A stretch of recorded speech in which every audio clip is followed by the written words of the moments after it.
एवढा परमार्थ वाढला, सप्ते वाढली, जयंत्या पुण्यतिथ्या वाढल्या, पोरींवरचे अन्याय वाढले, अत्याचार वाढले.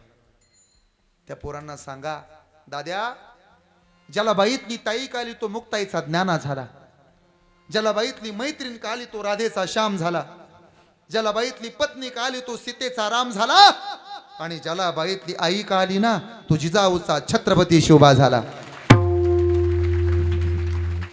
छत्रपती शिवाजी महाराज होऊन गेले म्हणून सुरक्षित आहेत मंदिरावरचे कळस, पवित्र आहे आमच्या दारातली तुळस, भरून राहिलं सुवासिनींचं कपाळ, आणि माझा राजा या दुनियेत जन्माला आला होता म्हणूनच झाली हिंदवी स्वराज्याची सुंदर सकाळ. हे कायम लक्षात राहू द्या. महाराष्ट्राच्या मातीनं महाराष्ट्राला 3 गोष्टी दान म्हणून देऊन टाकल्या: मातृत्व, कर्तृत्व आणि नेतृत्व. मातृत्व म्हणजे मा साहेब जिजाऊ, कर्तृत्वाचं दुसरं नाव क्रांतीज्योती सावित्रीमाई फुले, आणि नेतृत्वाचं सर्वोच्च नाव